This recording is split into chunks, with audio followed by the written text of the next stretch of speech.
Bien, bonsoir à toutes et à tous. Merci beaucoup d'être venus ce soir. Je vois d'anciennes étudiantes, d'anciens étudiants, donc c'est vraiment très sympa. Et je fais une conférence avec un de mes anciens étudiants, je me rappelle encore de Thibaut en première année, il y a plus de 15 ans, hein, Thibaut, largement de ça. Donc voilà, c'est très plaisant. Effectivement, on va vous présenter deux ouvrages, je pense, qui ont une résonance particulière, hein, pour nous, hein. C'est des ouvrages qui font suite, effectivement, François l'a dit rapidement, à des entretiens de très longue durée, à de la recherche ethnographique, donc ça laisse des traces chez l'autre, mais chez les chercheurs, hein, que nous sommes. Et avant d'aller plus loin, permettez-moi quand même de remercier quelqu'un qui est présent ici, et je suis assez ému, parce que je suis très content qu'elle soit là, c'est Françoise Klein, voilà.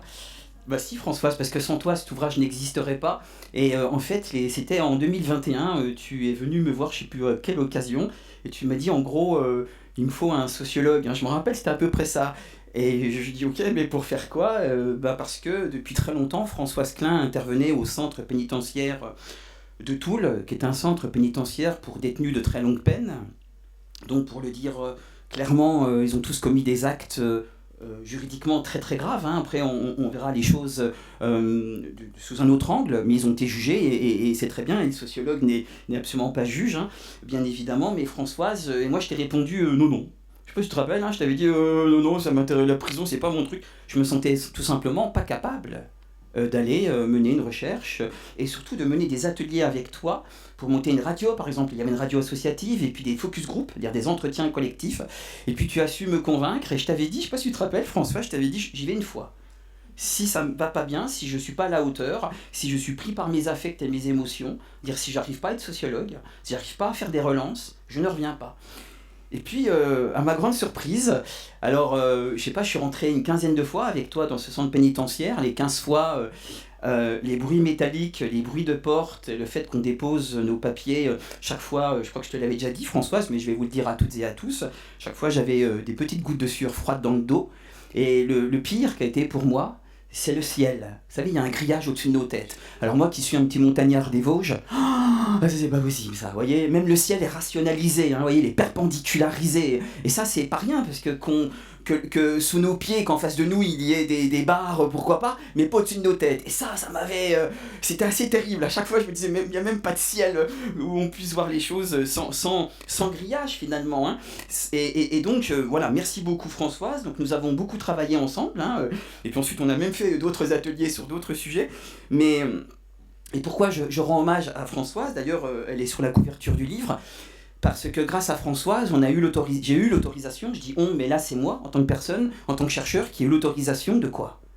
Eh bien d'aller à plusieurs reprises dans la cellule d'un détenu de très longue peine, hein, il avait pris perpétuité, ça faisait plus de 30 ans qu'il était en prison, qu'il était incarcéré, ça faisait longtemps qu'il était à Toul, et j'ai eu les autorisations très facilement, et je pense que c'est pour être très clair, c'est grâce à toi, grâce à tout le travail aussi bien sûr, hein, effectivement, à celui qu'on appelle Daniel dans le livre, effectivement, hein, mais puis voilà, puis toute l'équipe. Et donc, et pour poursuivre ce que tu disais, cher François, effectivement, après 2 ans d'entretien collectif et de cheminement avec les détenus, je décide de voir celui qu'on va appeler Daniel ce soir, de le voir. En fait, c'est plutôt lui qui me propose à un moment, il m'a dit, tu m'avais parlé de faire un entretien très long, avec moi, je suis partant. Et je dis ok, moi je voulais le faire dans la cellule, parce que c'est un entretien pas seulement biographique, un entretien que je nomme avec mes étudiants de Dijon. Alors je regarde aussi Thibaut, parce que Thibaut on travaille depuis tellement longtemps ensemble, mais qu'on nomme entretien observant. C'est-à-dire c'est à la fois de la parole, mais c'est aussi accéder à la parole, accéder au faire, mais aussi au non-humain. Les choses, elles parlent. Et dans une cellule de 9 mètres carrés, puisque quand vous avez plus de 30 ans de tôle, vous avez droit à 9 mètres carrés. Hein, vous avez 2 mètres carrés en plus que les autres. Mais une cellule de 9 mètres carrés, les choses, elles parlent terriblement. J'ai envie de dire, beaucoup de choses, elles sont là, sont des porte-paroles, hein, comme dirait Bruno Latour. Et les non-humains habitent le monde, hein, on habite le monde, mais là, le monde nous habite. Et donc, effectivement, j'ai fait 3 séances entre 4 et 5 heures avec lui en cellule, et je vais le dire très clairement, hein, parce que c'est important, avec Thibaut, on voulait vous faire part de tout ça. C'est 4-5 heures d'entretien, moi je suis sorti de ces 3 séances totalement lessivé, hein, faut être très clair, hein. Et je pense, à la lecture du livre, que je suis resté tout le temps sociologue.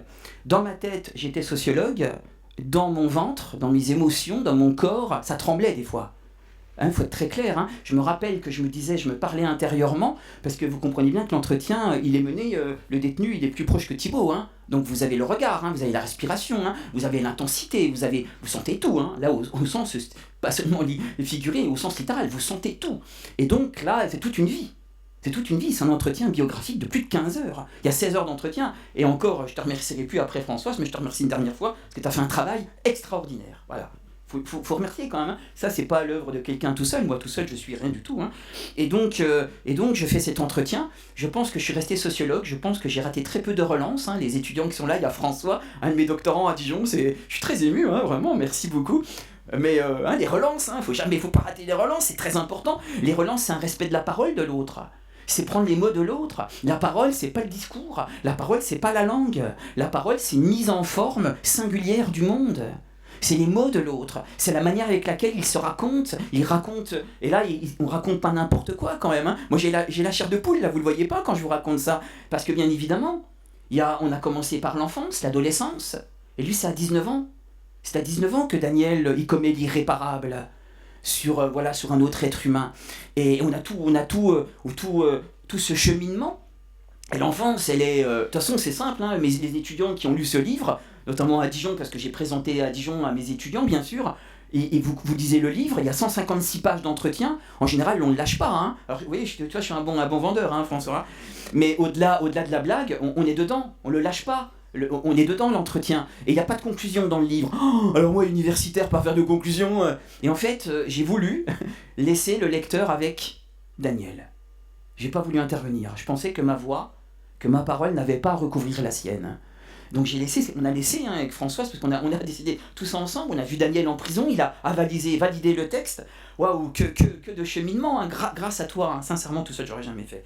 Et donc, voilà, et donc cet entretien participant, vous imaginez, 16 heures d'entretien, donc des longues après-midi, où effectivement on a accès, et ce sera la deuxième partie de nos interventions avec Thibaut, on voulait commencer par la méthode, mais on a accès à toute l'épaisseur, pas seulement d'une vie, d'une existence, parce qu'on verra que vivre est une chose, exister en est une autre, et que ce détenu, il est parvenu à exister au cours de plus de 30 années d'incarcération, et selon ses mots à lui, c'est en prison qu'il est entré en humanité. On verra de quelle façon tout à l'heure, analytiquement. Moi, j'ai fait une introduction semi-analytique, parce que c'est toujours compliqué de recouvrir la parole, une parole aussi épaisse, aussi émotionnelle, aussi blessée, aussi à vif, puis en même temps, une parole assez étonnante, parce que 25 ans de psychanalyse, eh bien, on apprend à se connaître.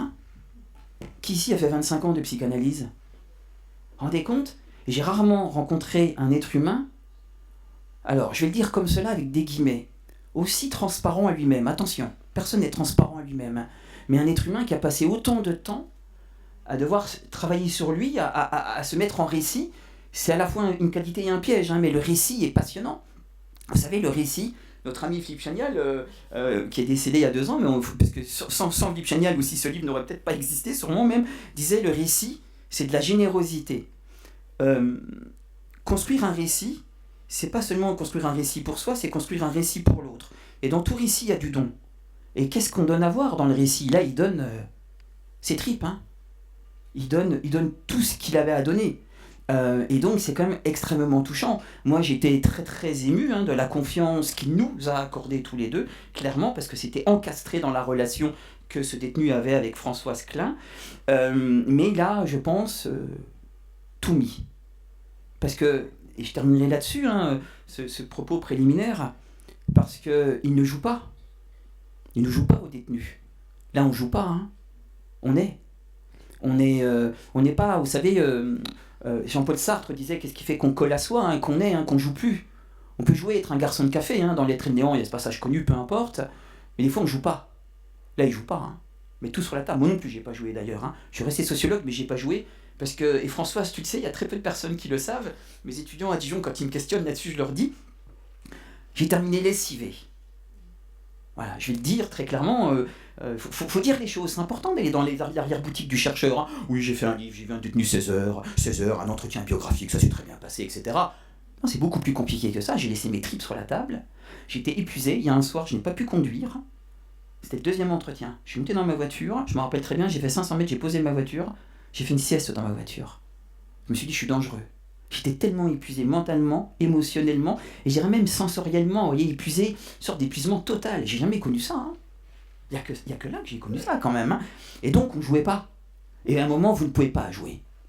Parce que quand un détenu met ses tripes, et met des mots sur ses tripes, dans la relation avec l'autre, la relation, elle est plus que jamais épaisse, plus que jamais intense, elle est d'une densité existentielle étonnante, surprenante, déroutante, habitante, interpellante, hein, elle habite, hein, elle interpelle, et cette densité existentielle, ben moi j'ai pas voulu y toucher. D'où ce livre, hein, et merci effectivement François, d'où ce livre, et vraiment tout y est. Voilà en préambule, et vous verrez, moi je suis pas tellement allé, parce que à nouveau c'est la parole de Daniel qui est fondamentale ici, mais bien évidemment il y a ce poids de l'institution, parce que on aurait peut-être pu faire autrement, mais on fait ce qu'on peut, parce que moi j'étais fatigué, et revenir sur un tel entretien, ce n'est pas facile, et simplement on aurait pu aussi faire mention des bruits, parce que l'entretien, il y a des bruits à côté, des bruits métalliques. Ces bruits métalliques, à vie, vous en rappelez. À vie, vous en rappelez. Moi, toute ma vie, je m'en rappellerai. Et puis, bien sûr, c'est écrit. Là, tout est métallique et tout crie. Ça crie. Et une après-midi, le détenu à côté, il criait, quoi. Et en fait, il y a un entretien qui a duré plus longtemps, parce que je suis resté coincé jusqu'à 19h. Donc, vous arrivez, vous, à 13h, et parce que j'avais pas le droit de sortir, et vous entendez aussi ces cris pendant l'entretien. Donc il y a aussi tout cela. Là, on n'en rend pas compte, parce que c'était un entretien biographique, mais vous voyez un petit peu le contexte et l'ambiance. Et en même temps, dans ce contexte-là, eh bien, la relation, c'est ni lui ni moi en tant qu'individu. La relation, ce qui est entre nous deux, eh bien, a permis de, comment vous dire, de faire émerger un récit qui est quand même, moi que je trouve passionnant, mais il avait commencé aussi avec toi. Autrement dit, ce qui s'est passé dans cette cellule, ce qui était le plus important, c'était ce qu'il y avait entre lui et moi. C'était ce mètre de distance, et on ne le voit pas ça. Mais le non-visible contient tout ce qui rend possible ce livre. C'était parce qu'en fait, il ne s'est mis en mots que à travers moi, je vais dire mon regard, mais pas seulement, hein, tout ce que j'étais, parce que lui aussi il m'a senti, hein, bien évidemment. Et puis moi, je n'ai pu être sociologue que grâce à une confiance éprouvante, confiance certes, mais elle est belle cette confiance, elle marque positivement, mais elle marque. Donc voilà, la relation c'est vraiment une relation au cœur de la recherche, et ce livre est le fruit de multiples relations, et d'une relation qu'on a assumée dans une cellule de 9 mètres carrés pendant pas mal d'heures. Voilà, et qu'on avait préparé grâce à tout un cheminement qui précédait tout cela. Voilà pour les éléments méthodologiques. Vous voyez qu'être chercheur, c'est pas si simple. Et Thibaut, mon cher Thibaut, je sais aussi que ce que tu vas nous dire, là aussi, ça laisse des traces en toi et sur les autres, mais on espère des traces saines, en tout cas. J'espère aussi. Bien, à mon tour, vous souhaiter la bienvenue à l'IRTS de Lorraine, étant de la maison, je peux pas ne pas le faire. Et je tiens à vous remercier pour votre présence ce soir à mon tour aussi. Remercier également Estelle et Déborah, évidemment, pour l'organisation de la soirée, pour vos mots introductifs. Et puis, plus encore Hervé, auprès de qui c'est un véritable plaisir, d'une part, mais peut-être plus encore un honneur, vous l'aurez compris, d'intervenir ce soir. Pour l'anecdote, même si en fait c'est loin d'être anecdotique, Hervé a été l'un de mes enseignants en sociologie, tu le disais, à la fin des années 2000, et puis ensuite mon directeur de thèse à partir de 2010, puis progressivement un collègue, en réalité, qui a encadré mes travaux de recherche sur le sans-abrisme depuis 2017. Autant dire, j'aurais pas non plus produit ce bouquin-là sans toi, et certainement sans plein d'autres personnes. C'est dire dans tout ce que je te dois, tant professionnellement que personnellement, sur le plan de la construction de ma pensée, et même plus de la personne que je suis aujourd'hui. Alors merci encore Hervé. Et justement, le livre dont je vais vous parler pour ma part, Le sans-abri et le sociologue, s'inspire directement de l'ouvrage qu'Hervé avait publié 2 ans auparavant, dans la même collection chez Kéros. François, moi je fais ma tournée de remerciements aussi, et livre dont il vient de vous parler. Autant être honnête, j'en ai allègrement copié le modèle. Voilà, c'est simple. L'approche biographique que tu avais mobilisée, qu'un détenu donc, de longue durée, me paraissait particulièrement intéressante pour explorer ce que j'explorais de mon côté, à savoir l'expérience du sans-abrisme à partir de la vie de Jean-Sébastien, et je tiens à le dire, c'est son prénom. ici. J'avais plus en tête d'ailleurs que vous aviez changé le prénom, d'après ce que j'ai pu comprendre. J'ai eu plusieurs discussions avec Jean-Sébastien à ce sujet, et lui, pour le coup, il y tenait. Donc je vais donc à mon tour vous raconter l'histoire de la genèse de ce projet, la manière dont s'est construit l'ouvrage, et puis, vous l'aurez compris, on pourra ensuite se focaliser sur le sans-abrisme de manière plus générale. Je reviens au début des années 2000, et je passais ma scolarité à ce moment-là au collège Jean Moulin à Tomblaine. Et c'est là en fait que j'ai rencontré Jean-Sébastien. On était dans la même classe, en 5e, en 4e et en 3e au collège, autour de nos 12-13 ans donc. Jean-Seb, comme je vais l'appeler à plusieurs reprises, comme je l'appelle dans l'ouvrage, en tout cas dans la seule introduction que j'ai rédigée, puisque j'ai suivi ton modèle, Jean-Seb, il avait déjà redoublé, il a 1 an de plus que moi, et il était en fait pas très populaire dans la classe, dans la cour. Il avait l'air un petit peu hébété, et puis il portait déjà les stigmates de la pauvreté, notamment sur ses vêtements. On n'était pas vraiment amis, je vous mentirais si je le disais comme ça, mais nous arrivait quand même de faire un bout de chemin ensemble à la sortie de l'école, puisqu'on rentrait dans le même secteur. Je ne le savais pas encore, j'étais gamin, mais Jean-Seb, il subissait à ce moment-là un contexte familial très modeste, duquel il était rejeté de surcroît, ce qui évidemment ne facilite pas la construction personnelle. Il n'a pas connu son père biologique, il a été élevé par un père adoptif qui le reconnaît comme son enfant, et que lui reconnaît comme son père. Oui, c'est assez fort. On a des spécialistes de la technique là. Merci Estelle. Mais pas de souci. Mais sa mère, elle s'est séparée de cet homme, alors que Jean-Sébastien avait que 4 ans à ce moment-là. Il a ensuite été relégué au second plan avec l'arrivée d'une fratrie, issue d'une nouvelle union avec sa mère et son deuxième beau-père. Jean-Seb se décrit alors comme turbulent, si bien qu'il était régulièrement envoyé chez ses grands-parents, auprès de qui il avoue dans l'ouvrage avoir échappé à sa mère et à son deuxième beau-père. On y reviendra sûrement, mais en sociologue, vous aurez compris à quel point ça peut être important, en tout cas dans la posture.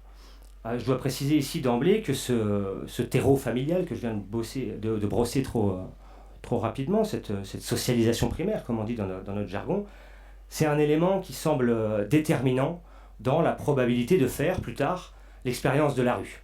C'est du moins ce qu'on peut supposer quand on observe, ce que j'ai fait par ailleurs, la récurrence des problématiques familiales vécues souvent très jeunes chez la grande majorité des personnes qui connaissent le sans-abrisme ultérieurement.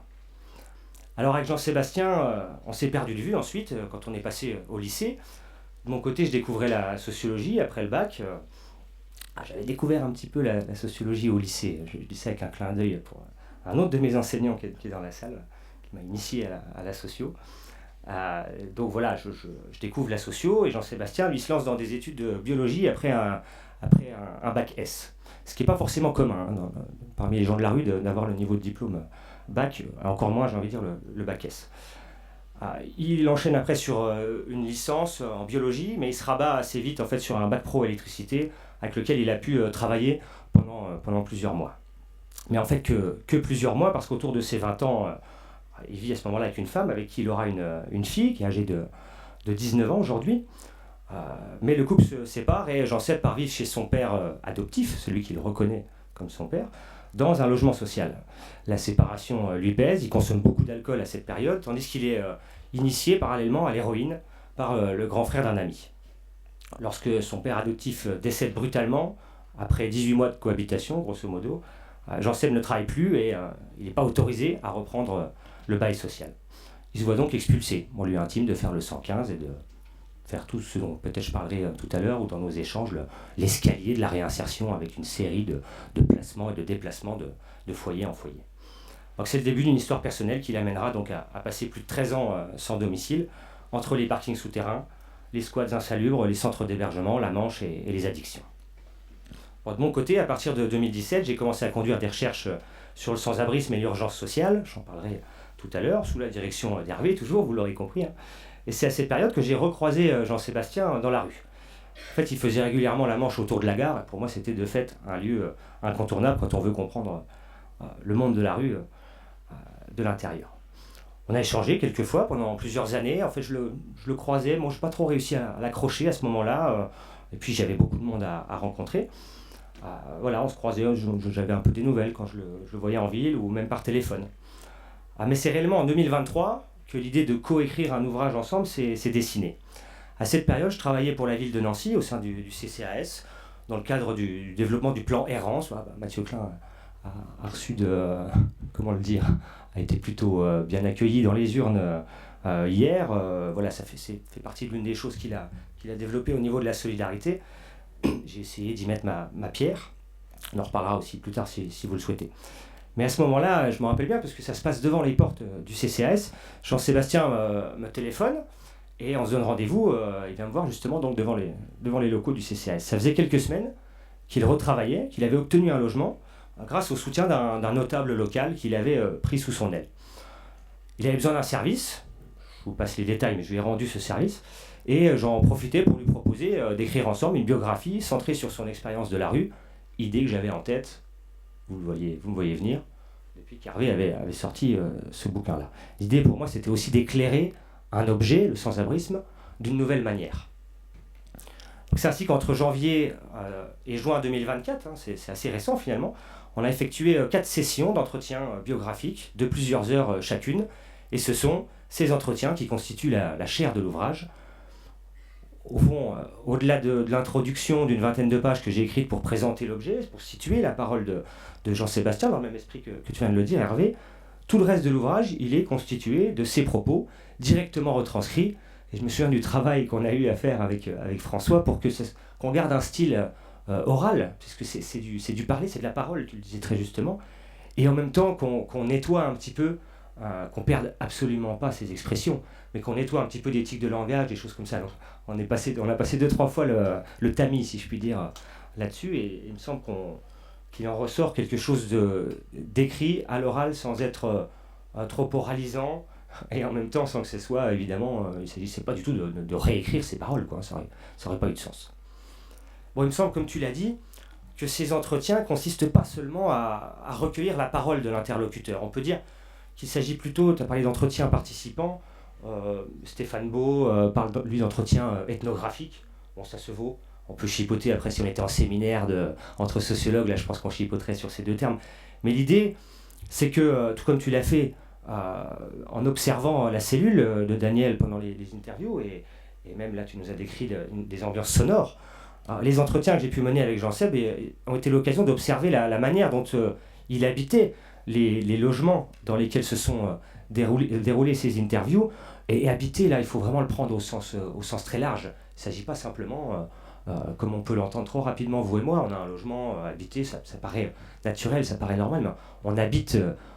Il y a des gens qui ont un logement qui n'habitent pas vraiment, et j'ai malheureusement pu observer des gens qui habitent une cage d'escalier de parking souterrain, ou des caves, ou des choses qui a priori sont pas du tout faites pour loger, mais qu'on peut habiter au sens où on se les approprie, on s'y ancre, on y dépose une part de soi, on en fait une extension de soi-même quelque part. Et là, c'était d'ailleurs assez intéressant d'observer que Jean-Sébastien n'habitait pas vraiment les logements dans lesquels on a mené les 2 premières interviews. Je dis les logements parce qu'il était au départ dans un logement où il était signataire du bail, sous l'égide comment je l'ai dit tout à l'heure, du notable local qu'il avait un peu pris sous son aile, mais la personne qui le logeait, c'était pas chez la même personne, avait besoin de relouer ce logement plus cher, d'en faire une coloc, etc. A fini par l'héberger dans le même immeuble chez lui. Donc là, le deuxième entretien que j'ai mené avec Jean-Sébastien, il était toujours en logement, mais il n'était plus signataire du bail, il était dans des conditions, je crois que je leur dis autrement tout à l'heure, mais un petit peu en dehors de tout cadre légal. Ça commençait déjà à sentir un petit peu la précarité, enfin presque le roussi par rapport à ce logement. Et d'ailleurs, le 3e entretien, on l'a fait à mon domicile, et le 4e, on l'a fait sur la terrasse d'un café. Et on l'a continué en fait en arpentant la ville. Et j'ai pu observer aussi à ce moment-là, magnéto à la main, dans des parkings souterrains qu'il avait pu fréquenter par le passé, son rapport à la ville. Tout ça pour dire que ces entretiens observants, ces entretiens ethnographiques, on essaye aussi de dépasser simplement, encore que c'est déjà... de s'en tenir à la parole, il y a déjà suffisamment à faire, mais on essaye aussi d'aller sur les pratiques, de croiser le dire et le faire, comme tu m'as appris à l'exprimer. Alors, à travers le récit de Jean-Sébastien, on perçoit notamment comment il résiste aux difficultés de la survie, à la fois sur le plan matériel, évidemment, on pense à ça en premier, mais aussi sur le plan identitaire, sur le plan de ce qui se joue à l'intérieur de lui face à ces difficultés, l'importance qu'il accorde au fait de rester digne, et puis enfin toutes les difficultés qu'il peut y avoir à sortir de cette condition de sans-abri une fois qu'on s'y est ancré, qu'on a incorporé d'une certaine manière la rue. Et là, je vous ai fait un petit teasing en vous disant qu'effectivement, finalement, Jean-Sébastien n'a pas vraiment réussi à réhabiter, à reloger durablement. Et on verra tout à l'heure l'issue, en tout cas la continuité de son parcours. Tout l'intérêt de l'approche biographique relève de cet accès à la subjectivité de l'interlocuteur. Ça m'intéresse beaucoup d'ailleurs, Hervé, d'avoir ton avis là-dessus.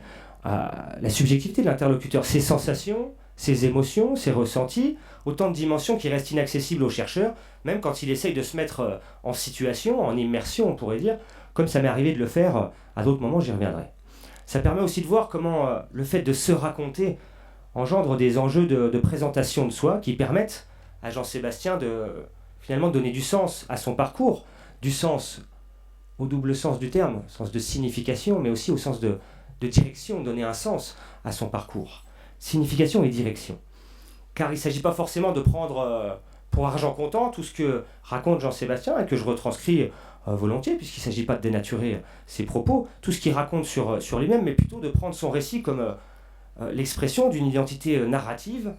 Tu parlais de don avec Philippe Chagnat, de générosité là, mais une identité narrative qui est aussi guidée par la nécessité quasi impérieuse, presque vitale ici, de sauver la face, de rationaliser finalement ces expériences multiples.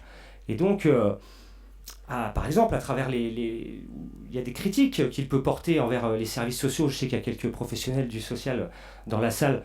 Vous savez parfois que les personnes que vous accompagnez sont très dures avec ce que vous faites, avec les centres d'hébergement, avec vous-même parfois. Alors oui, mais ces critiques-là, elles doivent être relativisées quand même.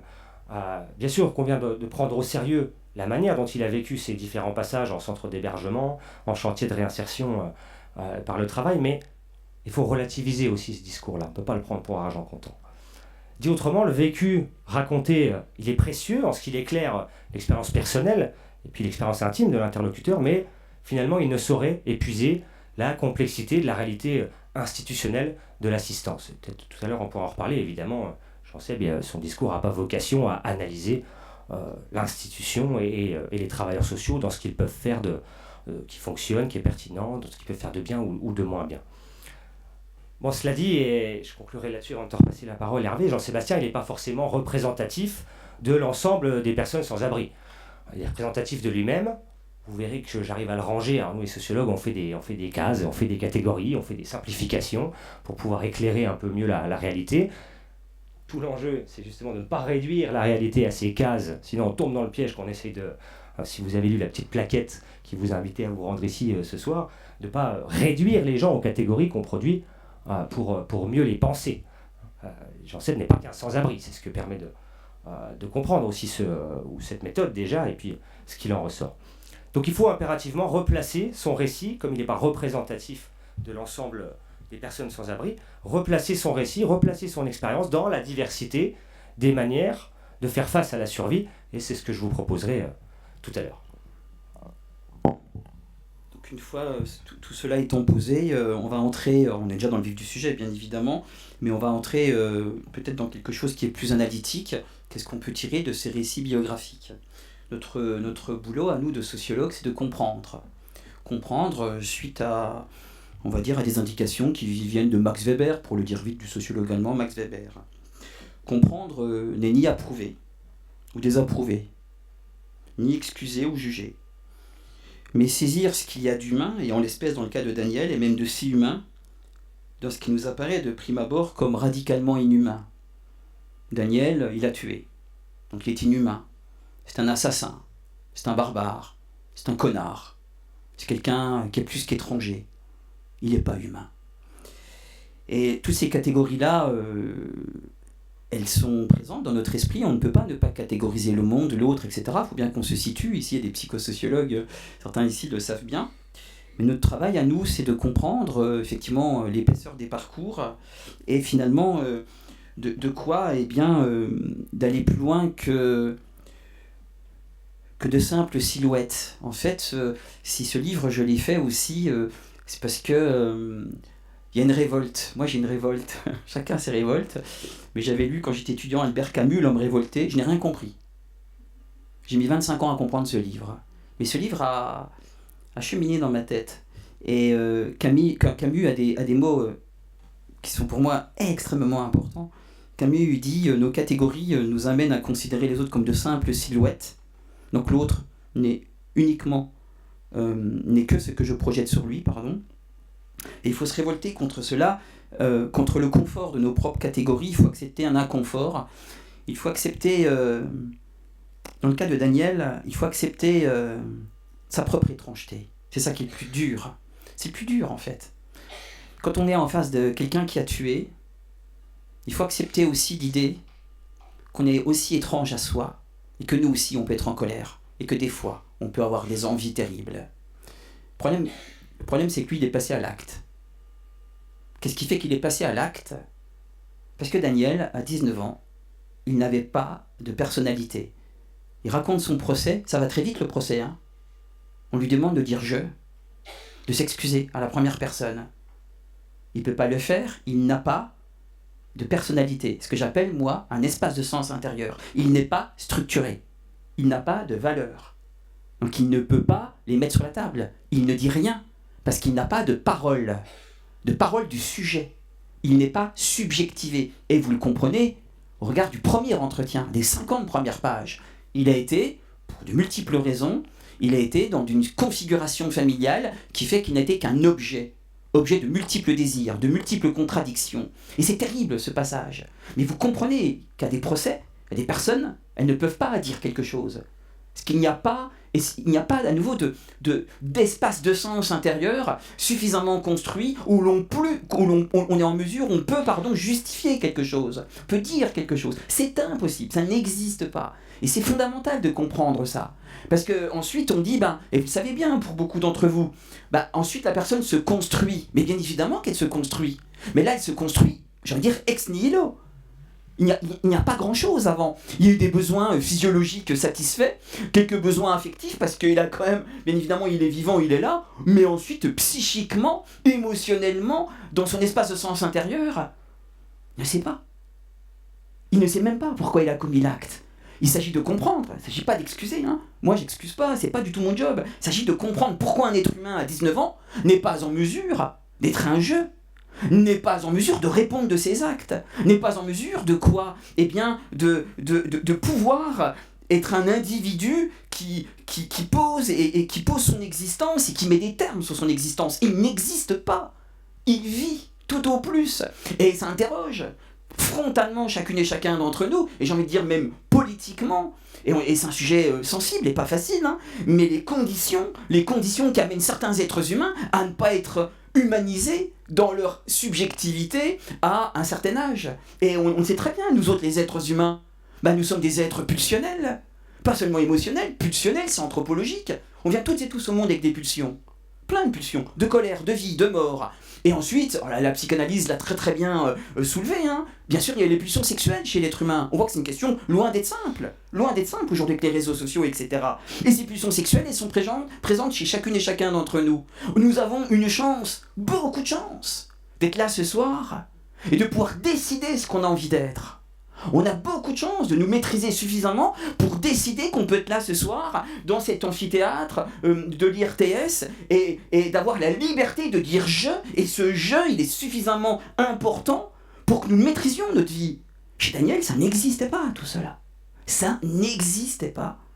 C'est pas rien quand même. Donc moi j'ai appris, vous voyez, j'ai aussi beaucoup appris sur le fait que le fait de décider de sa vie, de décider ce qu'on peut être, comme prendre le bus et venir à une conférence, mais c'est une liberté qu'on a envie de savourer d'autant plus quand on a un peu plus quand on a lu ce livre, ou tout du moins quand on a fait cet entretien. Parce qu'on comprend que ça c'est possible, mais pour certains ce n'est pas possible. Et donc, à un moment donné, on est quoi ?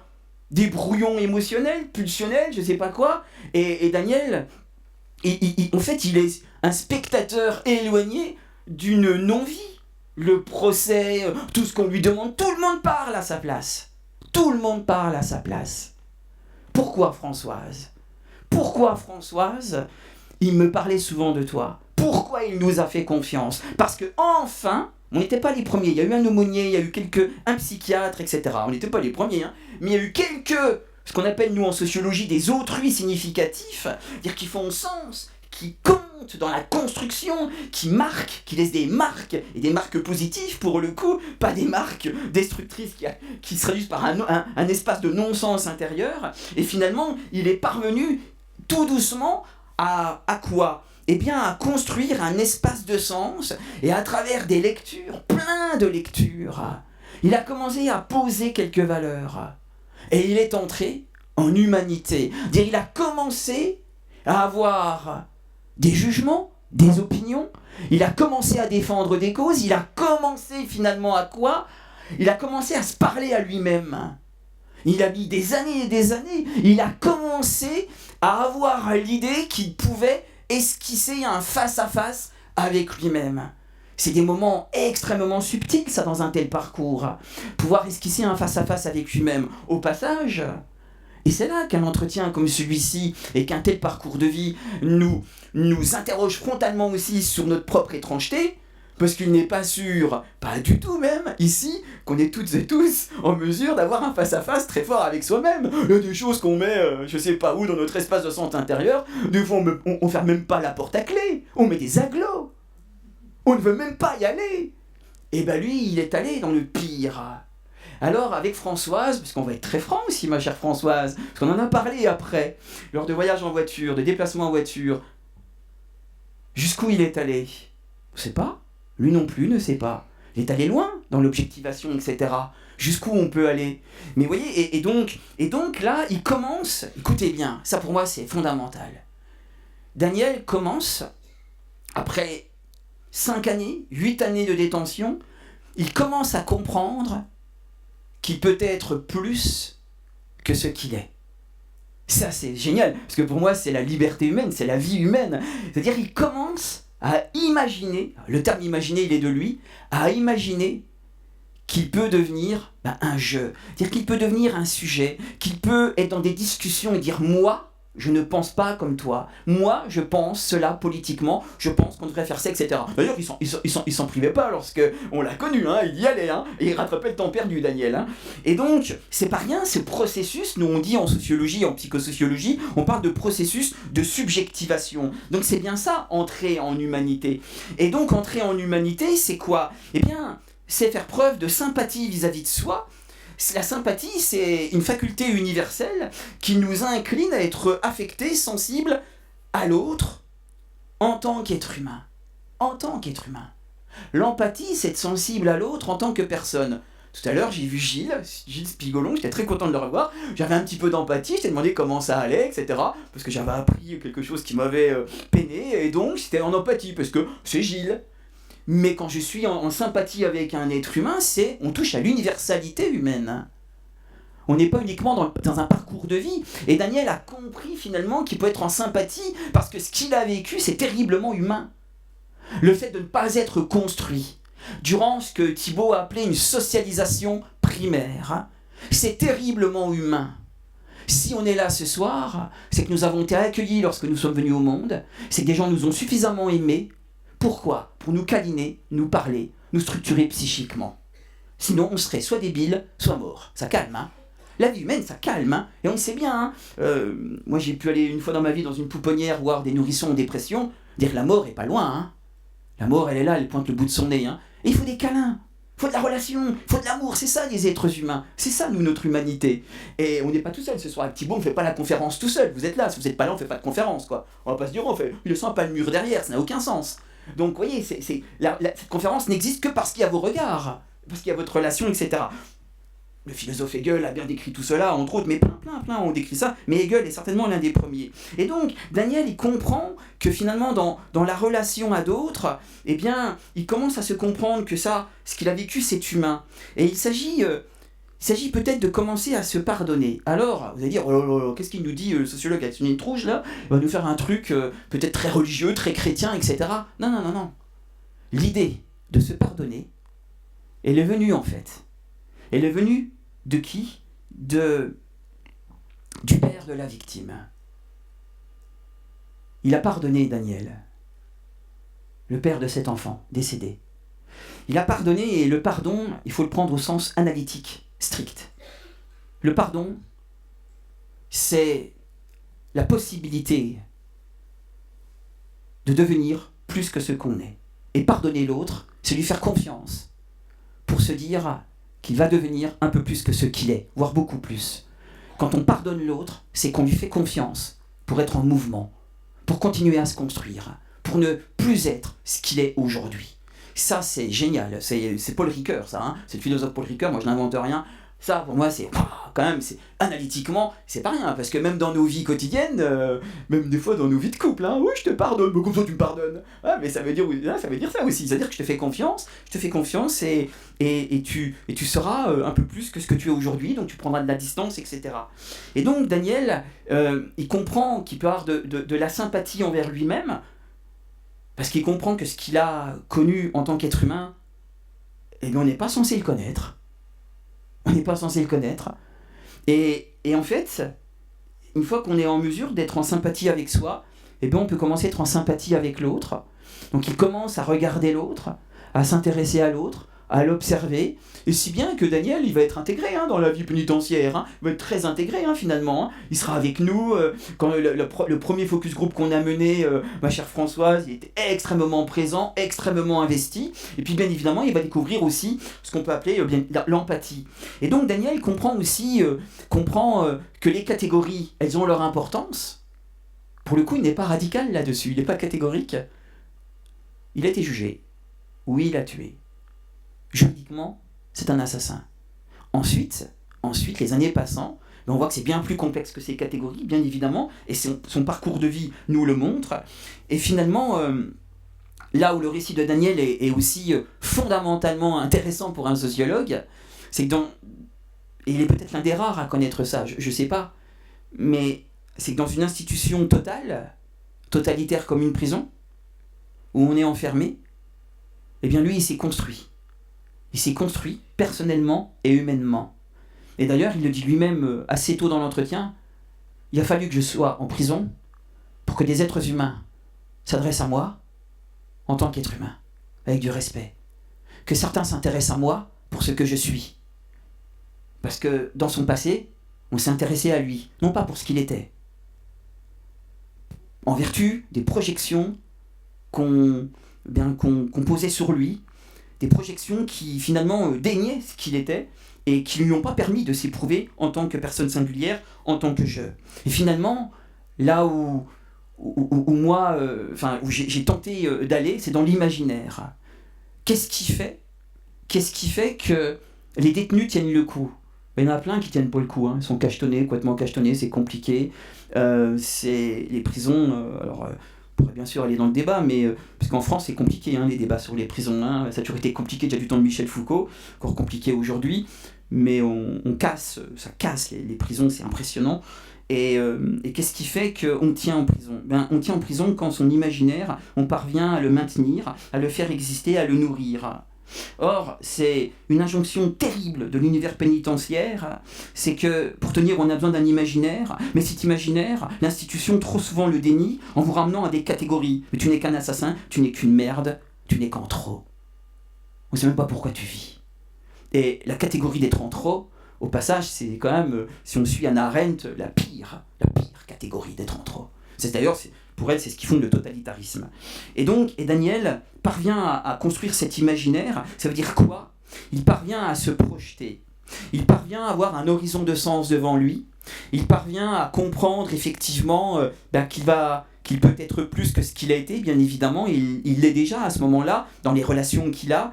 Il parvient à construire un univers fictionnel, des fictions identitaires. Moi, ça renvoie à mes travaux, sur à quoi je m'intéresse, certains d'entre vous, vous le savez, des supports identitaires fictionnels. Ça veut dire quoi? Il va commencer à pouvoir s'appuyer très concrètement sur des scénarios de vie où il peut être même bien plus qu'un détenu, où il peut être dehors, où il peut vivre une autre vie.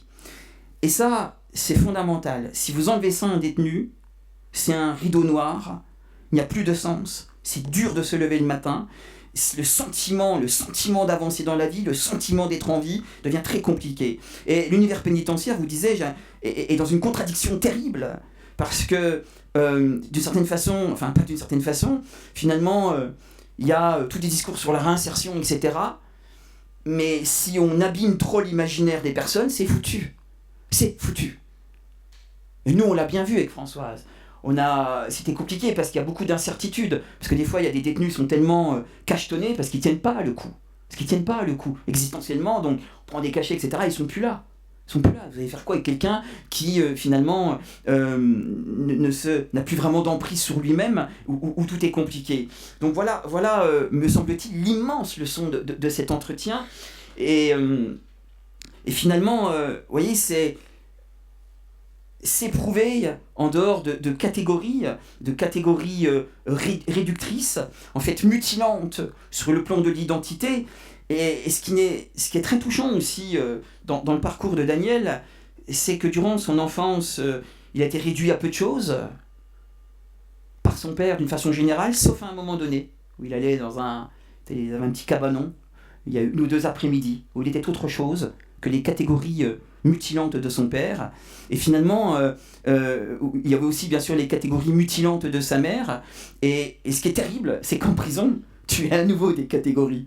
Tu es aussi réduit à des catégories mutilantes, qui te mutilent au plus profond de toi, qui te disent finalement quoi de positif en toi, pas grand-chose. Et quand on est en trop, bien évidemment, l'idée de ne plus être là, de mourir, peut s'imposer. Et Daniel, en fait, comment vous dire, il nous dérange.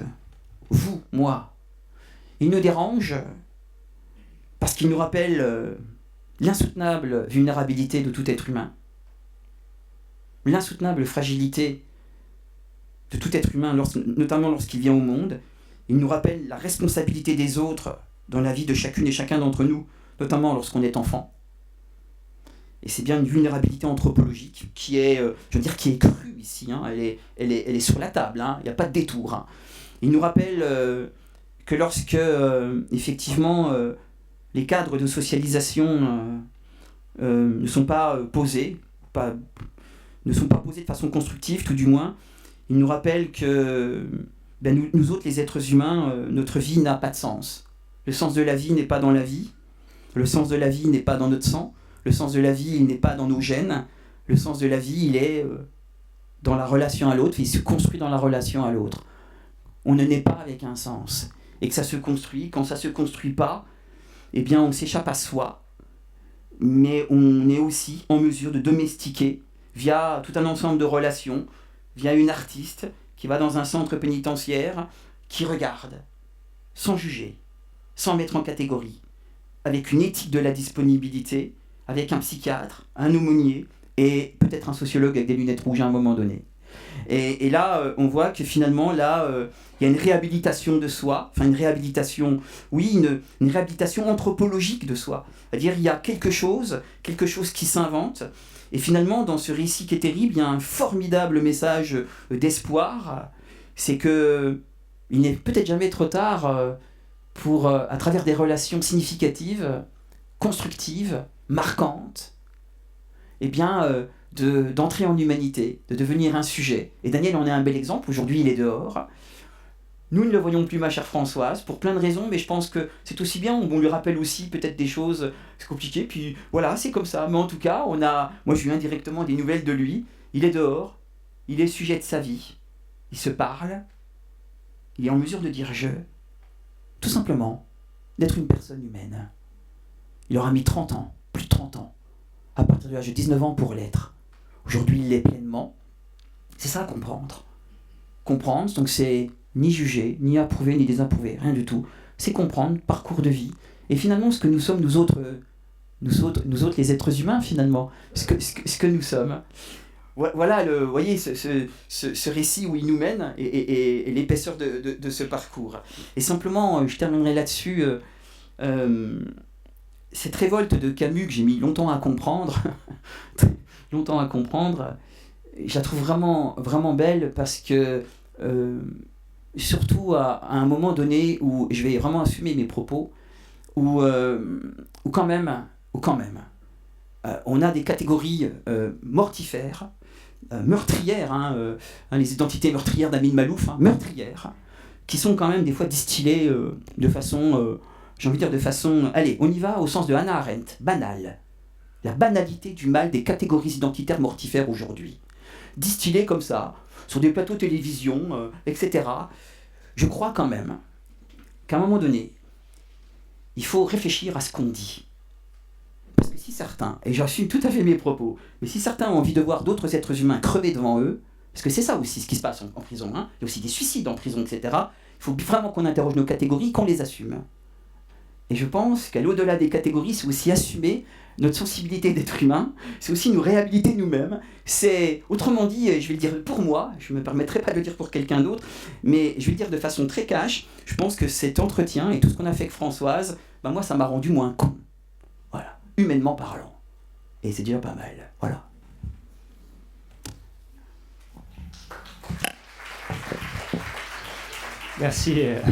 Merci beaucoup Hervé, c'est dur d'enchaîner après toi, mais je le savais.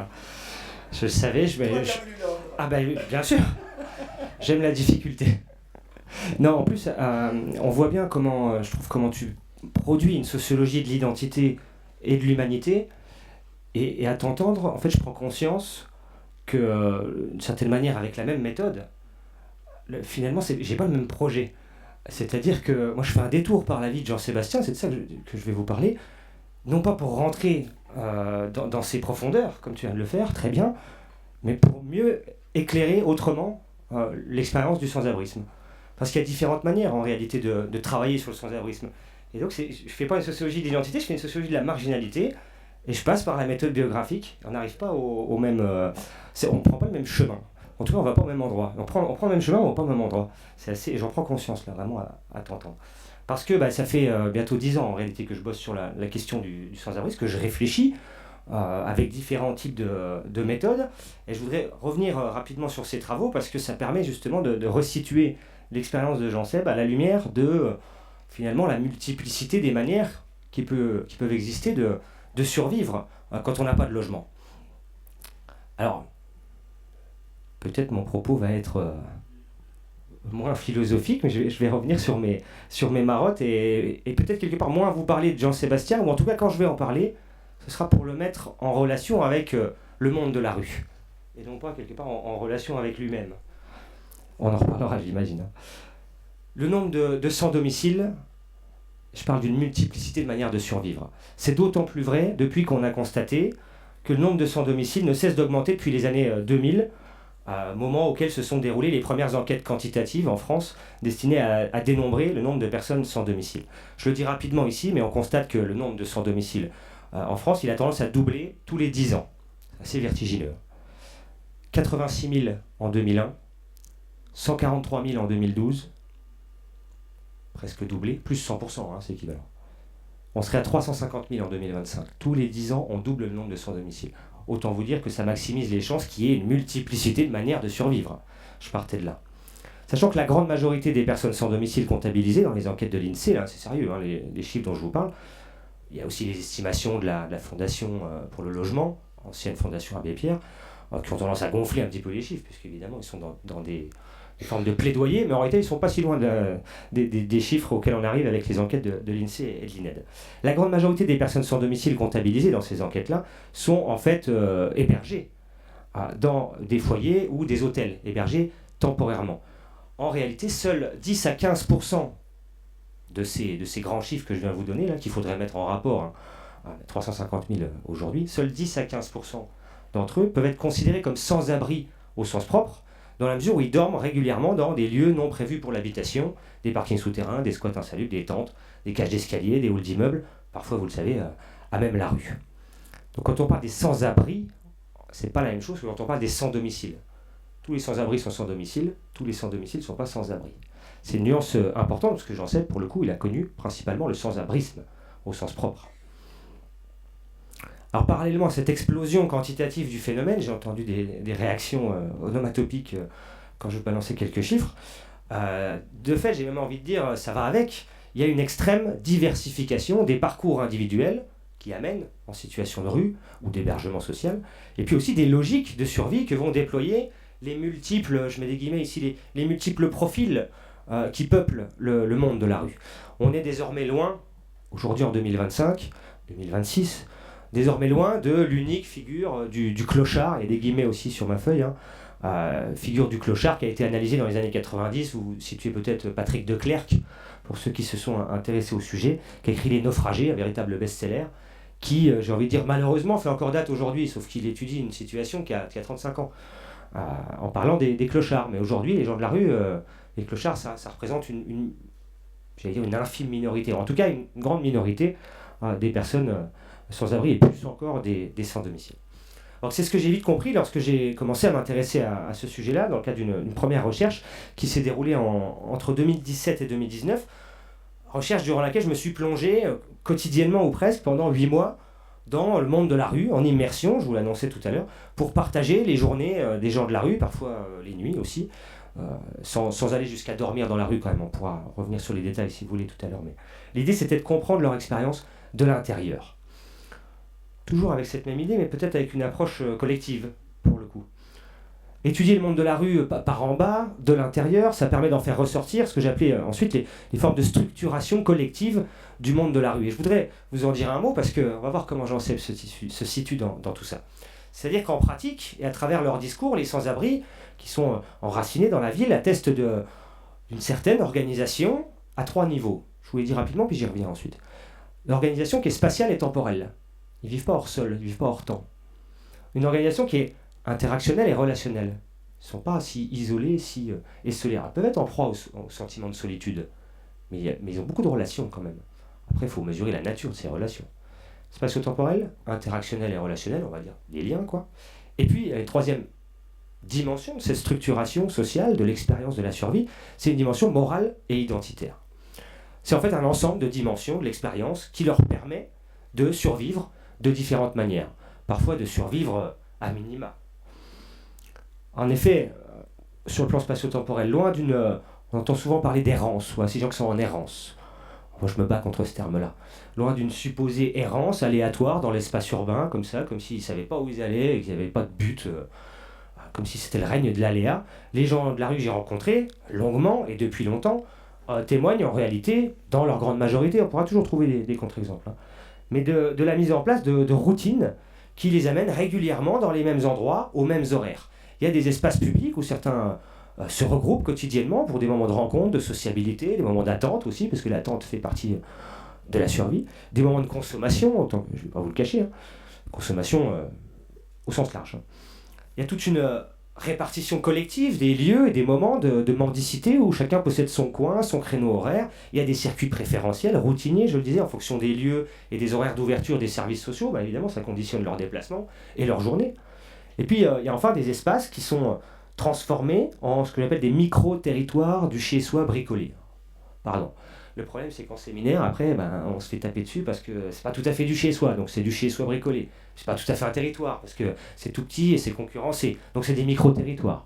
Donc ça donne ce barbarisme. Micro-territoire du chez-soi bricolé. Les collègues me tapent un peu moins dessus, là, comme ça. Parce que, si vous voulez, il y a des sociologues qui sont empreints de militantisme, ça leur regarde, mais vous aurez compris qu'on défend une posture assez radicalement neutre de la sociologie. Et si on refuse, au nom du fait qu'il faut créer des logements pour que les gens puissent vraiment habiter dans des logements, mais si on refuse de considérer qu'ils habitent parfois, je vous le disais tout à l'heure, dans des cages d'escalier, et de nommer ça de l'habiter, sous couvert que ils n'auraient pas de logement, ils n'ont pas besoin de logement si finalement ils arrivent à habiter dans les tentes au bras vert, comme ils disent là-haut à Nancy. Bref, micro-territoire du chez-soi bricolé, des parkings, des coins d'herbe, des tentes, etc. Bon. Toujours est-il que loin d'être hors sol, l'épreuve de la survie, elle oblige à s'inscrire dans l'espace urbain, à s'approprier des espaces plus ou moins visibles en fonction des activités. Ils sont sans arrêt en train d'osciller entre visibilité et invisibilité, en fonction de ce dont ils ont besoin. Aller faire la manche de manière invisible, ça n'a aucun sens. Aller mener votre petit trafic de manière invisible, ça n'a pas de sens. Quand on dit que ce sont les invisibles, je lutte aussi un petit peu contre ce terme-là. Il faudrait éventuellement dire que ce sont des invisibles démocratiquement, plutôt des inaudibles. Mais ils sont bel et bien visibles, et même pour avoir travaillé pour la municipalité de Nancy, sous Hénard et sous Klein, comme ça vous ne saurez pas de quel côté, à quel côté je fais référence, encore que c'est transversal en réalité, il n'y a pas de mystère. ils sont parfois trop visibles. L'enjeu, c'est aussi de les dévisibiliser. Donc voilà, des gens invisibles, c'est pas si simple que ça. Les activités collectives, les activités individuelles, où évidemment cette question des espaces et du temps va être modulée. De ce point de vue, il faut remarquer comment Jean-Sébastien, par exemple, mais c'est l'exemple du livre, c'est l'exemple que j'ai exploré avec cette méthodologie, lui, il a toujours été tenté de se tenir à l'écart des autres sans-abri, desquels il se méfiait en fait. Ça se traduit dans l'espace là.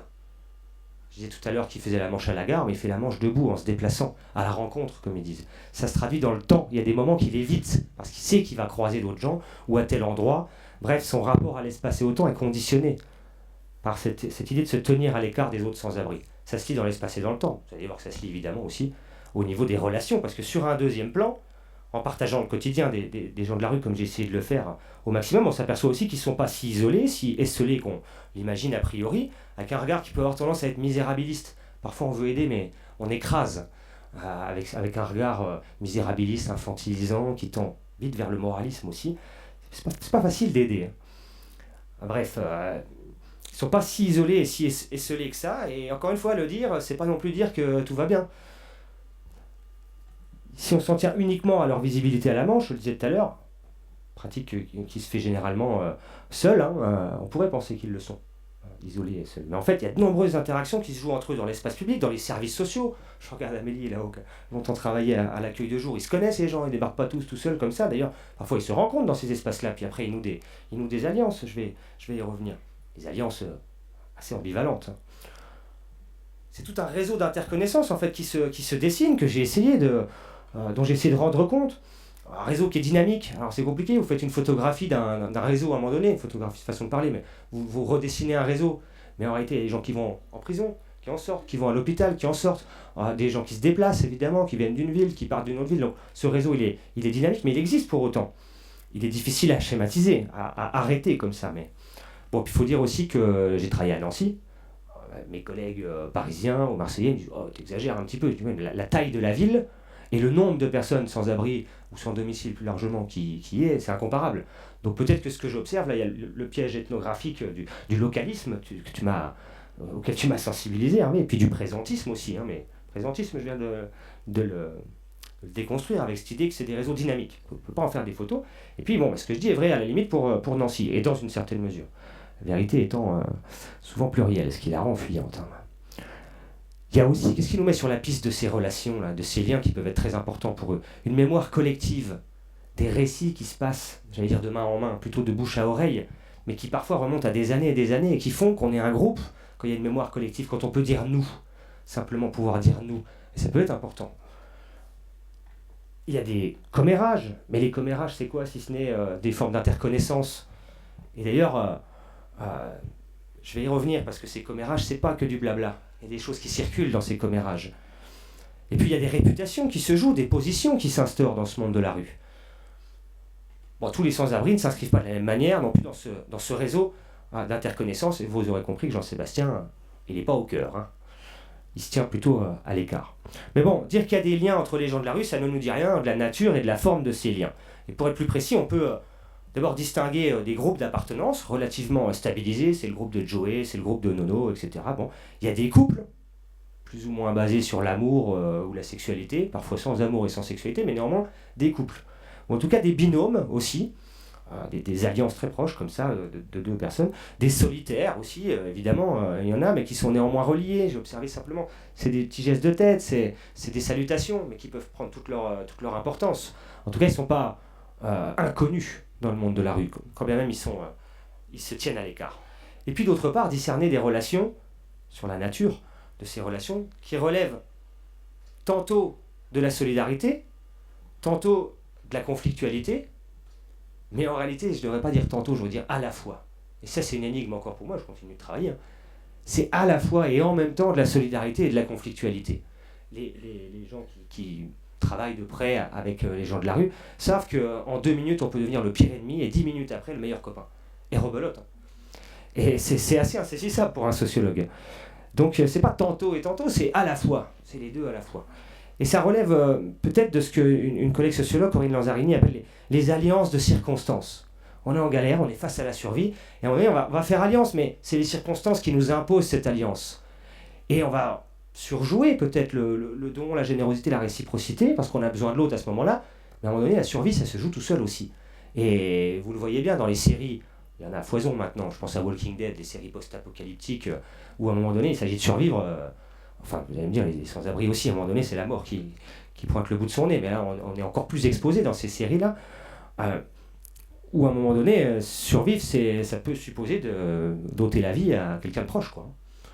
C'est survivre soi. J'essaye de ne pas prendre trop de temps, parce que je vois que ça fait 1h10 qu'on cause déjà, et j'ai pas chronométré l'intro. Bon, sur un troisième plan, je parlais au niveau moral et identitaire, il y a l'organisation du monde de la rue, elle relève aussi d'une dimension plus morale, je vous l'annonçais, au-delà de spatio-temporel, interactionnel. Il y a des règles, il y a des normes qui se stabilisent dans le monde de la rue, des codes de la rue, en fait. On n'est pas dans une jungle où régnerait seulement la loi du plus fort, comme on peut l'entendre parfois. Il y a des choses qui se font et des choses qui ne se font pas. Il y a des grands et des petits, des réputations, des rapports de domination qui se créent, des valeurs plus ou moins respectées, la débrouille, le fait de savoir se débrouiller, l'honneur, de ne pas baisser les yeux. Souvent, c'est des valeurs assez masculines et issues du monde populaire, dont la grande majorité sont originaires d'ailleurs. Mais aussi des valeurs plus inattendues, comme la discrétion, à propos de ce qu'on raconte sur les uns et les autres, ou encore de la solidarité quand même entre galériens. Des valeurs qui ne sont pas toujours respectées, hein. Et c'est d'ailleurs pour ça qu'émergent des conflits. Donc je ne suis pas en train de dire qu'il y a des codes de la rue et que tout le monde s'y conforme. Ils sont énoncés et ils sont aussitôt transgressés. Néanmoins, ils sont énoncés et quand ils sont transgressés, ça fait l'objet de classements et de représailles. Donc ils existent. Je peux avancer un petit peu. Il faudrait que je vous parle de Jean-Sébastien quand même dans tout ça. Évidemment, et c'est important de ne pas l'oublier, tu as évoqué l'institution quand même à plusieurs moments. Je l'ai suggéré dans le rapport à l'espace-temps. Les horaires d'ouverture, les emplacements des institutions, des services d'aide sont pas neutres. Dans les relations, je l'ai évoqué aussi, ils s'y rencontrent, ils s'y retrouvent, ils s'y évitent parfois aussi. Il y a des gens qui sont dans le non-recours à certains services sociaux parce qu'ils savent qu'ils vont y croiser un tel, qu'ils n'ont pas envie, ou c'est pas qu'une question d'envie, qu'ils ont peur de croiser. Mais le rapport aux services sociaux, c'est aussi ce qui fait la hiérarchisation, la stratification du monde de la rue. Parce que quelqu'un qui est dépendant des travailleurs sociaux, qui est dépendant de l'aide institutionnelle qu'on lui apporte, il va avoir tendance à être rabaissé dans le monde de la rue. C'est pas ça, se débrouiller. Et donc, il y a, parmi les grands du monde de la rue, ce qui fait que vous êtes l'un des ingrédients qui fait que vous êtes quelqu'un de respecté et de réputé dans le monde de la rue, c'est aussi d'avoir le moins de rapports possible aux services sociaux. Et quand vous en avez, des rapports conflictuels, des rapports d'opposition, il faut bien comprendre ça. Il y a des enjeux dans le monde de la rue qui sont contradictoires avec les enjeux de ce qu'on pourrait attendre des gens dont on a envie qui se bougent les fesses pour essayer de s'en sortir. Mais quand ils arrivent dans les services sociaux, il y a d'autres enjeux, il y a ce qui se joue aussi dans la rue.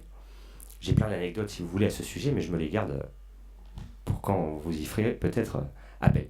En réalité, et j'en suis là dans mes réflexions, j'essaie d'identifier, en tout cas pour l'instant, j'ai identifié trois grandes manières typiques, idéales typiques, on dirait, nous, dans notre jargon, de faire face à la survie. Des manières, trois grandes logiques, trois stratégies peut-être, j'hésite parfois à appeler ça des stratégies, parce qu'il y en a une des trois, vous verrez, qui n'est pas forcément rationalisée, qui n'est pas forcément choisie. Les stratégies, ça suppose quand même un pouvoir d'action. À la fois sur le plan matériel, des pratiques quotidiennes, et sur le plan identitaire, de comment on se définit et du sens qu'on accorde à cette expérience de la survie. Manière de survivre qui conditionne en fait le rapport à l'espace-temps, le rapport aux interactions et aux autres, et la position qu'on va occuper dans la stratification interne du monde de la rue. Donc qui vont permettre de vous situer sur les trois dimensions que j'ai évoquées, avec trois grands processus, on peut l'appeler comme ça aussi, à travers lesquels les sans-abri survivent. L'invisibilisation, j'en sais mais plutôt là-dedans. L'intégration marginalisée et la clochardisation. Voilà, si vous en avez d'autres, si vous avez d'autres idées. Moi, pour l'instant, tout ce que j'ai pu observer, ce triptyque-là épuise, j'arrive toujours à rentrer les comportements, non pas les gens qui tomberaient dans le piège, mais leur comportement à certains moments dans l'une ou l'autre de ces catégories. Parce qu'évidemment, il y a des gens qui vont tantôt être dans l'invisibilisation, puis à d'autres moments s'intégrer dans le monde marginalisé. Il y a des gens qui vont avoir tendance à se clochardiser, mais qui sont encore intégrés dans le monde marginalisé. Donc c'est plutôt leur pratique et leur discours qu'on va ranger dans ces trois logiques, et non pas des individus, sinon On retombe dans quoi? On retombe dans le piège que tu signales, c'est-à-dire de les enfermer dans une seule logique d'action, de les réduire finalement à jouer la carte de l'invisibilité pour s'en sortir, à jouer la carte de l'intégration pour s'en sortir, ou alors à se laisser aller dans la clochardisation. Je vais vous dire un mot quand même de ces trois logiques, puis j'essaierai de conclure autour de Jean Seb. L'invisibilisation, ça relève d'une stratégie de distinction qui consiste à mettre à distance spatiale, mais aussi symboliquement, les autres sans-abri, qui vont être considérés comme pires que soi. Ah non, moi je suis pas comme ça, non, non. Eux, c'est lui le sans-abri. Moi je me lave quand même 2 fois dans la semaine, quoi. Ici, il s'agit de dissimuler le plus possible sa condition de SDF en tentant de correspondre aux apparences normales et puis aux normes dominantes de la société, notamment en termes d'hygiène et en termes de mode de vie, en termes d'aspiration aussi. Ce processus, il conduit à éviter les espaces de rassemblement, à éviter les rapports internes au monde de la rue, afin, je cite Jean Seb là, de ne pas se rajouter des emmerdes sur des emmerdes. Et Jean Seb illustre très bien cette stratégie.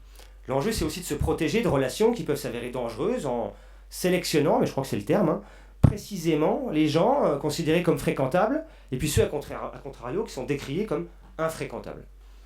C'est ainsi que Jean Seb affirme à la fois connaître plein de monde dans la rue. Ouais, ça fait 13 ans. D'ailleurs, c'est mes notes d'il y a 1 an. Ça fait 14 ans en réalité aujourd'hui. Donc il affirme connaître tout le monde, ou plein de monde du moins, mais il affirme parallèlement ne fréquenter qu'une extrême minorité d'entre eux pour s'éviter des ennuis, je viens de le dire, ce qui est un positionnement qui est régulièrement adopté par les personnes les plus vulnérables qui sont susceptibles aussi d'être exploitées.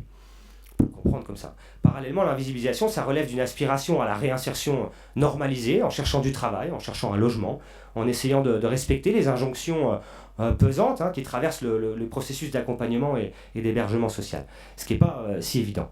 Jean Seb, il en fait la preuve, même s'il désire retravailler et obtenir un logement, ce qu'il a réussi ponctuellement au moment où on a travaillé ensemble, il échoue à plusieurs reprises au sein du parc d'hébergement social, notamment à cause des rappels à l'ordre que lui doivent ses consommations de drogue, mais aussi parce qu'il arrive au terme d'un contrat de séjour qui est limité, sans avoir pu trouver de solution de logement ni de travail, et puis on considère à ce moment-là qu'il n'est pas dans le projet, voilà des expressions qu'on peut entendre, il ne se mobilise pas assez, et donc il faut que ça tourne, quoi.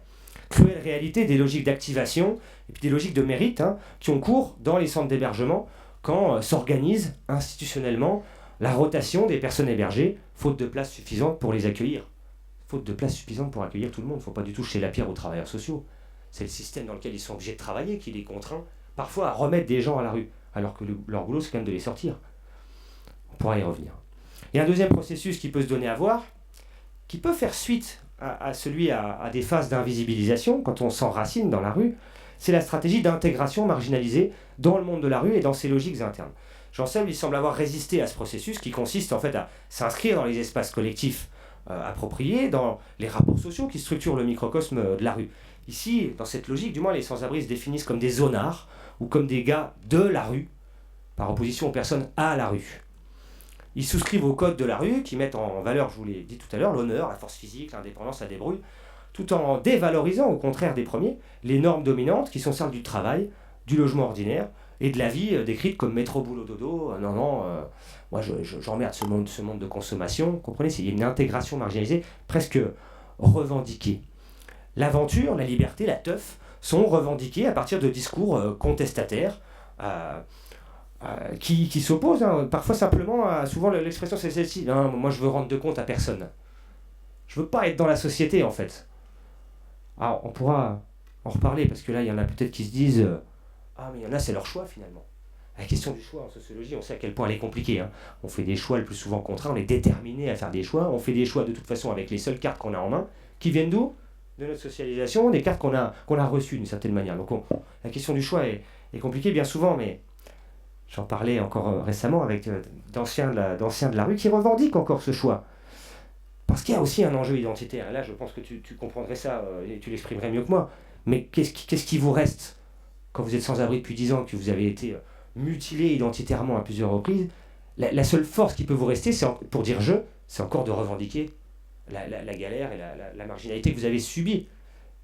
Donc vous êtes plus seulement marginalisé, vous marginalisez, c'est la seule marge, c'est le seul pouvoir qui vous reste. C'est ce que Goffman appelait retourner le stigmate, en fait. Alors c'est une stratégie, vous l'avez compris, qui consiste à être très critique envers les services d'assistance, envers leurs règlements intérieurs, qui sont souvent comparés à l'expérience carcérale d'ailleurs, expérience carcérale qu'ils ont d'ailleurs souvent pu connaître particulièrement ceux qui s'inscrivent dans cette logique d'intégration marginalisée. Comprenez l'intérêt de discerner là. Dans l'invisibilisation, Jean-Seb, il a fait 2-3 gardes à vue parce qu'il était en possession d'1 gramme d'héroïne. Il n'a pas fait de prison, il n'a pas de raison d'en faire. Par contre, ceux qui sont dans l'intégration marginalisée, bien souvent, on voit que dans leur parcours, il y a un passage en prison. Je dis un. Des courts passages. J'aime bien parler de délinquance de survie, mais il faut faire gaffe à ne pas excuser non plus la délinquance. Mais c'est plutôt la pauvreté, la situation de survie qui en fait des délinquants. Et non pas des délinquants, si on se rappelle des discours de Sarkozy il y a une vingtaine d'années, qui voulait identifier la délinquance dans les gènes quasiment, enfin, comme si on était délinquants. C'est bien la situation de survie là qu'il... il veut dire, ils font 3 mois de prison parce qu'ils ont volé des poulets à Auchan, quoi. Hein. C'est un exemple réel. Il n'y a pas que ça, mais voilà, délinquance de survie. Allez, j'en viens au 3e processus qui peut faire suite aux 2 premiers, mais les choses ne sont pas nécessairement linéaires. C'est celui de la clochardisation, dont nous parlait bien Patrick Declercq, que j'ai un petit peu critiqué tout à l'heure, qui éclaire un pan de la réalité, mais il ne faut surtout pas qu'on ait que cette lunette-là. La clochardisation, ce processus se développe lorsque les individus, plutôt vieillissants, se sédentarisent autour d'un minimum d'espace et de relations, donnant l'impression d'avoir abandonné toute volonté de réinsertion, parfois en s'enfermant dans des consommations addictives. Il ne s'agit plus du tout de dissimuler son statut de SDF, comme l'invisibilisation, ni de revendiquer cela sous forme de mouvement contre-culturel ou d'ultime acte de bravoure pour sauver la face, mais bien plutôt d'avoir tellement incorporé finalement le stigmate qu'on ne le négocie même plus. On est ça, oui, je suis un clochard. Voilà, et on se bagarre même plus pour être autre chose, ou pour paraître autre chose. La clochardisation, ça va de pair avec l'absence de soins corporels et vestimentaires. C'est une énigme pour nous, enfin je dis nous là, j'ai jamais été travailleur social, mais comme je travaille assez proche d'eux, pour les travailleurs sociaux qui sont directement dans l'aide, c'est une énigme. En fait, je sais pourquoi j'ai dit nous. C'est un peu une énigme pour moi aussi, en tant que sociologue, en fait.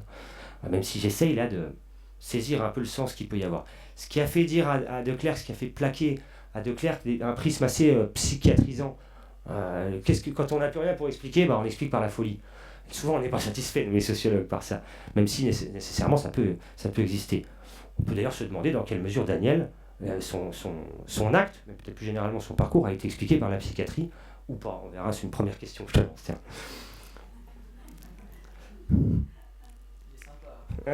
Elle est piège, non? Ah bon, ça me rassure. C'était un cadeau, Hervé. Bon, c'est peut-être ce qui guette justement la clochardisation, malheureusement, Jean-Sébastien, j'arrive à ma conclusion. Avec le temps, justement, s'il ne parvient pas à se stabiliser durablement, et au moment où j'écris le bouquin, il perd son logement, finalement il a perdu son job après, je l'ai recroisé à la gare, il avait rechangé de look, enfin il reportait plus les stigmates, et puis bon, il me cache pas ses consommations d'héroïne. Il a cette phrase d'ailleurs très révélatrice sur l'héroïne, il dit mais c'est un piège, au début, t'en prends pour être bien, très vite t'en prends pour pas être mal. Et là, ce serait intéressant de réfléchir à la catégorie de toxicomane ou d'héroïnomane. Souvent, on me demande mais pourquoi ils continuent de prendre des drogues? Mais ils sont malades. Non, c'est une maladie, avant d'être une tare comportementale, quoi. Au début, peut-être il y a l'erreur d'en prendre pour être bien, mais après, ils en prennent simplement pour pas être mal.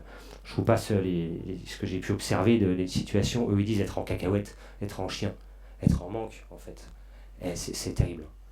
On n'est pas loin d'une mort en état vivant. Bien qu'il ait finalement, Jean-Seb, pu trouver un travail, accéder à un logement en 2023, sa situation, elle demeure fragile, il n'arrive pas à se départir complètement de ses consommations de drogue, sa santé, elle est usée par ses longues années de rue. On a une collègue, Sophie Rouet-Lambert, qui parle d'un vieillissement précoce, un vieillissement prématuré quand on est en situation de rue. Jean-Seb, il en est clairement là, il a mon âge, il a 1 an de plus, il a des maladies qui apparaissent beaucoup plus tard, habituellement. Si bien qu'en fait, il va perdre son travail au bout d'1 an, après quelques petites erreurs, plusieurs jours d'absence. Bon. Il est également à la merci de son propriétaire, qui lui impose de déménager, puis qui l'héberge chez lui, je vous l'ai dit, en dehors de tout cadre légal, qui le protégerait juridiquement. Donc à un moment donné, il se fait chasser. Aux dernières nouvelles, justement, il aurait quitté ce logement, il est hébergé chez des amis et des anciens de la rue, que j'ai connus, qui ont aujourd'hui un logement grâce à un dispositif spécifique qui porte ses fruits, le logement d'abord, qui est tenu par l'ARS. Il a repris une formation néanmoins et s'apprête à retravailler dans l'espoir de retrouver ensuite un logement dont il serait officiellement locataire, c'est quand même ce qui compte. Bref, il a fait du chemin et vous voyez que c'est très fragile. À travers son expérience personnelle, on voit à quel point il ne suffit pas d'obtenir un logement et un travail pour sortir définitivement de la rue. C'est l'effet de ce qu'on peut appeler l'incorporation de la marginalité. Gageons qu'il parvienne enfin à se stabiliser, sortir des rapports internes au monde de la rue, qu'il ramène systématiquement aux pratiques qu'il a trop longtemps connues, entre la Manche et les consommations de drogue. Lui qui aspire en fait, et l'ouvrage se termine comme ça, puisque je lui laisse aussi le dernier mot, mais je n'en ai pas eu l'idée, hein. Encore une fois je me suis inspiré de ce que tu as fait, Hervé. Il n'aspire pas à autre chose qu'à la tranquillité d'une vie modeste et normale. Lui veut juste être normal, contrairement à ceux de l'intégration marginalisée qui ne veulent surtout pas être normal, qui revendiquent la différence. Voilà, lui veut un travail, il veut un logement pérenne, et finalement c'est parfois ce qui peut être surprenant aussi finalement dans son parcours. Hervé, peut-être je te laisse la parole pour un bouquet de conclusions. On va t'applaudir. Merci.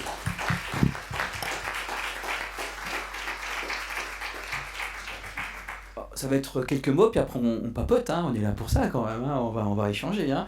Non, simplement on a intitulé cette conférence à devoir. Alors, c'est vrai que c'est une super idée, merci Thibaut, c'est toi qui as pensé, merci Stell, merci. En plus c'est super sympa de vous revoir, enfin, c'est vrai, beaucoup de plaisir. Mais au-delà des catégories, et en fait, tout à l'heure quand moi j'ai dit que l'entretien que j'avais mené m'avait rendu moins con sur le plan humain, ça veut dire qu'on est moins, et les mots sont pas de moi. Alors oui, je suis avec Albert Camus ce soir, mais c'est tellement important pour moi aujourd'hui, c'est qu'on est moins auto-anesthésié par nos catégories. Voilà ce que disait Camus. On est auto-anesthésié par nos catégories. Eh bien, on a intitulé cette conférence tous les deux. Alors Thibaut, ça va vite pour préparer parce qu'on se connaît quand même beaucoup au-delà des catégories. Et c'était justement essayer de les détricoter, de voir. Il ne s'agit pas de s'opposer aux catégories à nouveau. Hein, les catégories, elles sont essentielles. Hein, on s'auto-catégorise, on catégorise l'autre. Il s'agit de ne pas trop y croire. Voilà, il s'agit de ne pas trop les prendre au sérieux. C'est tout pour les catégories. Et on voit que dans les deux cas qu'on vous a présentés ce soir, eh bien quand même, la logique de catégorisation, si elle est, comment vous dire, si elle apparaît bien sûr importante, voire nécessaire, il n'en reste pas moins que cette logique de catégorisation, lorsqu'elle devient radicale, eh bien, elle fait de celles et ceux qu'on catégorise des monstres, mais elle fait aussi de celles et ceux qui catégorisent des monstres. Voilà, il faut être très clair. On peut tous et toutes être monstrueux avec nos catégories. Donc c'est pas que l'autre qui a tué qui est un monstre, ça peut être aussi celui qui pense avoir une bonne parole. Je me permets, hein, mais voilà, hein, c'est frontal, hein, mais c'est aussi ça. Hein, on a aussi des catégories qui mutilent et on y est attaché des fois très fortement. Et c'est peut-être, et moi dans l'introduction que Françoise t'avait relue, et François bien sûr, je reviens à Montaigne. Je trouve que moi j'adore Montaigne. Alors, je suis pas un spécialiste de Montaigne, mais Montaigne disait c'est souvent c'est à peu près ça, hein, c'est souvent celui qui dit qui traite de barbare l'autre qui est barbare. Oui, hein, c'est ça, hein, effectivement. Hein. Et je pense que ça résonne bien avec ce qu'on a dit avec notre époque actuelle sur un certain nombre de points.